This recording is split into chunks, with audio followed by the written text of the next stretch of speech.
Hey everybody, KC here. This is FaceTime with the Content Guy, and I am here with Michael Sansolo. Michael, you are just back from PLMA, Private Label Manufacturers Association convention and show in Chicago. So tell me what you saw. Kevin, first of all, it's great to be here with you. You don't look too scruffy today, which is good. Um, PLMA show, and again, this is all store brands. And I have to say, I think everything I saw on the show floor, if there were a show of national brands, we'd see all the same trends because the store brands and the national brands, they're running on very similar tracks at this point. What struck me was how many functional foods, functional products, where something has been added to a product to give it an extra health attribute. The number one thing, and again, this gets talked about constantly, protein is in everything. And it's interesting. In one booth, I was like, all right, what is the deal with protein? It's not like it's something new. And what this person explained to me is all the people on different diets today, GLP-1 drugs, they're not eating as much, they're not getting as much protein. So when they eat, they want their foods to give them more impact. So pasta has more protein. I was talking to one booth where they're making like those peanut butter and jelly sandwiches that you can freeze and reuse, and they're infusing it with plant-based protein. Peanut butter has a lot of protein, but this way they jack it up. I even saw a dog food company, a pet food company, that has snacks for cats and dogs that has actually, it's fortified for them. So while they're eating a treat, whatever it might be, they may be getting something that helps them relax or helps with joint health. But again, everywhere I went, that is all I saw. It was even in perfumes. Yeah. How can they put something in it to create an additional benefit for the shopper? I was going to say, cats and dogs are like an untapped market for the whole GLP-1 drug industry. Yeah, but they're still pretty pricey. I Come don't here, know that. Fidel. I want to give you a shot of Ozempic.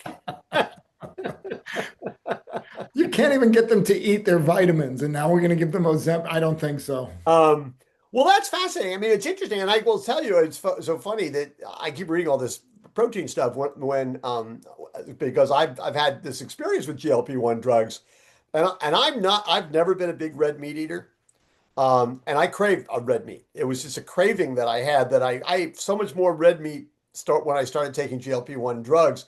So it's not just that you need protein. I think in some ways, because it is affecting your body chemistry and your sort of your mind, you crave it more. And it makes total sense. And you know, Kevin, one of the interesting products, now I didn't see a lot of it on the exhibit floor at PLMA.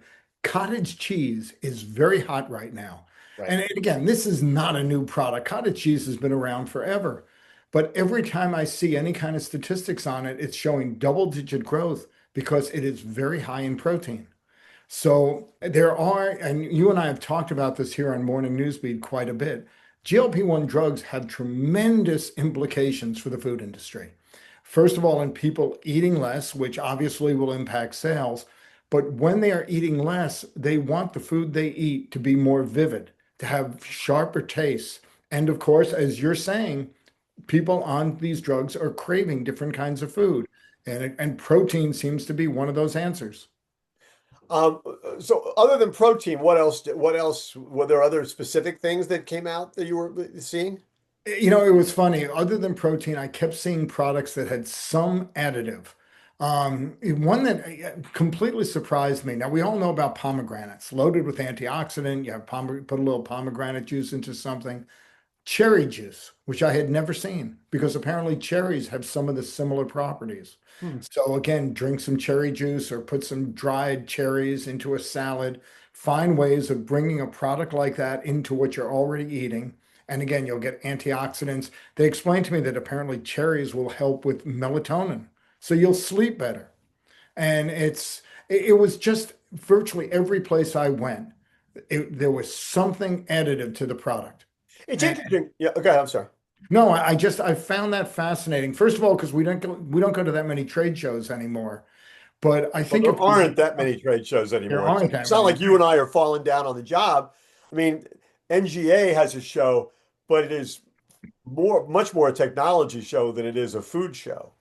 And of And course, we'll so, be there in yeah. February, and we'll report in on this. I have to imagine that what we'll see from the national brands who will dominate at the NGA show, that we'll see a lot of them also finding ways to enrich a product. Yeah. One of the obvious ones, pasta. You'll always now see pasta with added protein or pasta using different ingredients to make the pasta. It could be chickpeas, it could Yeah. be a different grain. It's almost as if they're looking for additional ways for the consumer to eat healthier without having to really make big changes. The mood had to be pretty good at PLMA in the sense that, we kept, all the numbers show that private label continues to build market share. And we do know that, the economy is certainly in a vulnerable position, to be generous at the moment. We're not in recession yet, but depending on who you talk to, we could be in that, and certainly people have a recessionary mindset.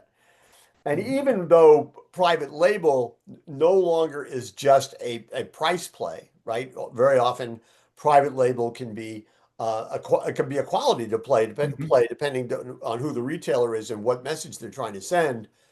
By and large, retailers have to be feeling pretty good about whatever footprint they have in private label, and probably figuring out ways to grow it so that so they can continue to build sales at a tough time to do so.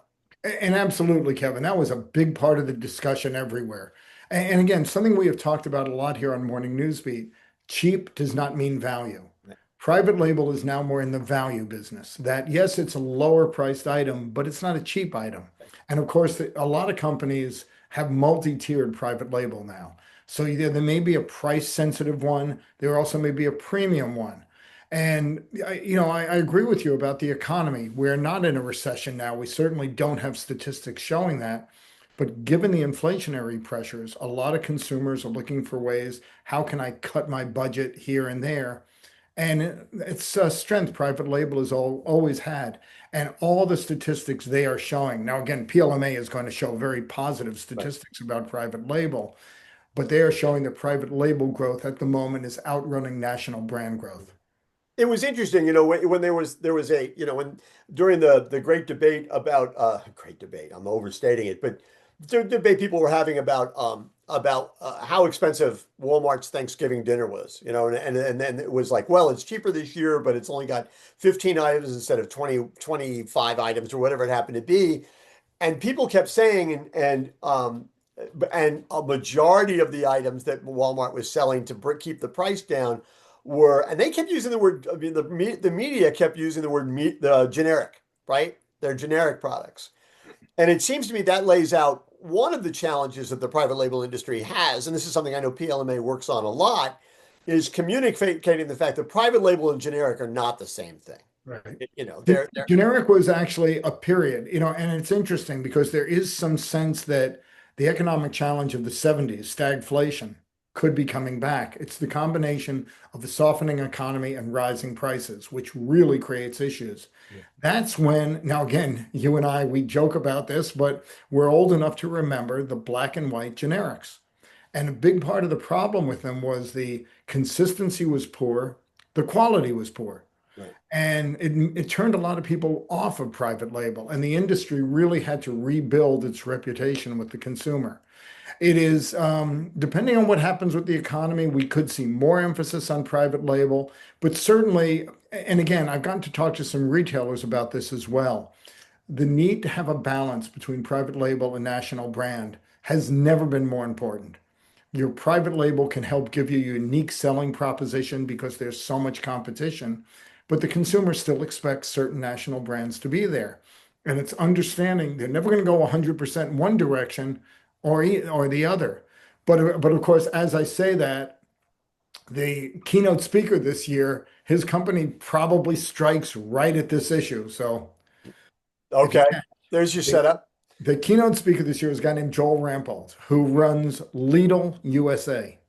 And Lidl, while they do not have the footprint yet of Aldi, they're both like Aldi. They're from Germany.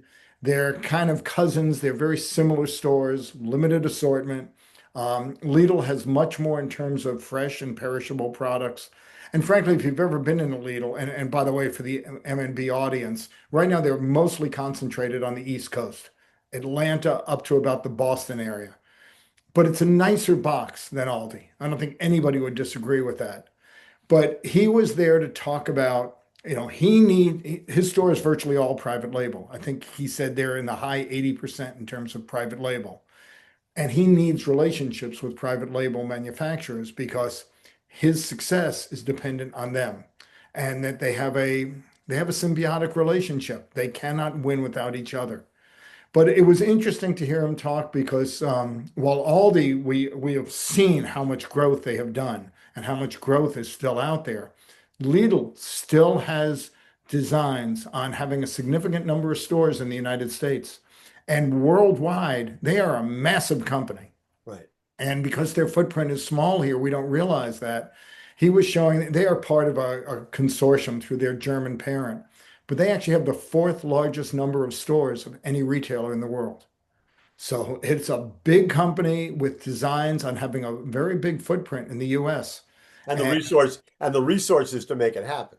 and the research, just as Aldi does. Right. And to go back to the point on the economy, if the economy softens, companies like Aldi and Lidl are going to be very well positioned to take advantage of that because their selling proposition, where the consumer sees them, is being very economical. Yeah. Last point before I let you go, there was interesting. We had a story on Morning Newsbeat a week or so ago about a study that was done about the fastest growing brands in the U.S. And then they broke it out by cohort, right, by demographic cohort. And I thought one of the most interesting things in all of that research and all of the numbers was that Walmart's Great American French fries, frozen French fries, was a top performer in terms of a growing brand cut across a lot of demographic groups. That a private label French fry from Walmart Mhm. is breaking through. And I think that probably offers us a lesson about first of all where the economy is at this point, what people are looking for. Also tells us something more about how much growth is still there for Walmart in terms of grocery and how much more damage they can do in terms of grabbing market share and volume in the grocery business in the U.S. I think you're dead right. And again, I'm coming off a private label show, so I've heard a lot of that this week. There are now some private label brands that the consumer doesn't even know they're store brands. Think of 365, which is a Whole Foods store brand. Right. But the consumer sees 365 as a brand. Simple Truth, which I believe is the Kroger one.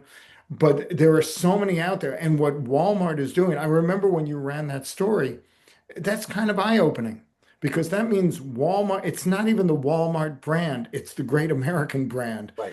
And if consumers, and I love the point you make, that so many different cohorts, it's not like it's all people under the age of 20. It was virtually in every group. They were saying, no, that's a brand.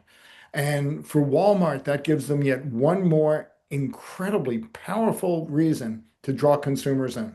Well, and in so many ways, that underlines what I've always thought is really important, which is that, we always talk about the idea that, because of what you and I do and what retailers do, we break out convenience stores, conventional stores, superstores, and we know the gamut. We know how they are, how they're categorized. But just to such a great extent, consumers never think in terms of those categories, right? They think about, I need this, this company has it, that's where I'm going for whatever the reasons happen to be. And in the same way, while we may look at a store shelf and say national, top tier national brand, number two national brand, and here's a top private label, we can break it out. Consumers don't think that way. They think in terms of this is what I need, and in this case, frozen French fries. The price is right. It speaks to their needs. They don't give a damn whether it's national brand or private label. They just Mhm. care that the price is right and the quality is right. And so they're not distinguishing it in that kind of way. Their question is, I have a need, I have a problem, But solve it. It was interesting because one of the other speakers they had at PLMA was a guy from a consulting firm called Alpha Driver, who I've never heard of. And he talked about the psychological decision tree that every consumer has, that there are some things that are barriers. How much money do we have? How much time do we have? But there are also all these emotional connections the shopper makes. And when you're solving a problem, you're becoming a partner. And sometimes you solve that problem through the products, through the services.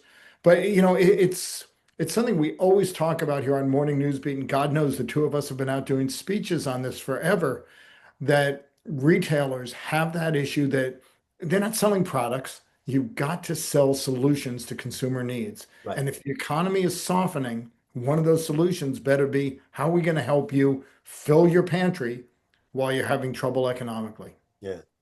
As we wrap up, we should point out, we'll give PLMA a little plug here. You just came back from their annual convention in Chicago, but in April, they have their leadership conference. Right. And apropos to what we've just been talking about, it's in Bentonville.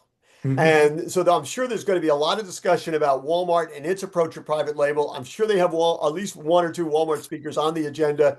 I know you're going to be speaking there. I haven't gotten my invitation yet, but maybe I'll get lucky. And you know, that's going to be a great place, I think, for retailers who want to figure this whole thing out to go, because it's going to give them a window on private label they may not get in another place. Absolutely. And you know what? These discussions are all important. A lot of the national brand companies through the years have done a great job, not just selling products, but selling relationships with their retail partners. And the private label companies, my sense is they are not at that point yet, but that's their goal. Yeah. And again, Kevin, I got to believe the national brand guys, because they're not dummies, and they are seeing what's happening with these sales trends, and they are going to do everything possible to make sure they hang on to their share of market. And that's going to require price sensitivity, but again, that partnership, that win-win partnership between retailers and their suppliers, so that sales go up for everybody and everyone somehow is happier at the end of the day. Well, Michael, thanks for the debrief. I appreciate it. And I won't see you before then. So happy Thanksgiving. You too. And we'll see you soon. Take care, everybody. All right.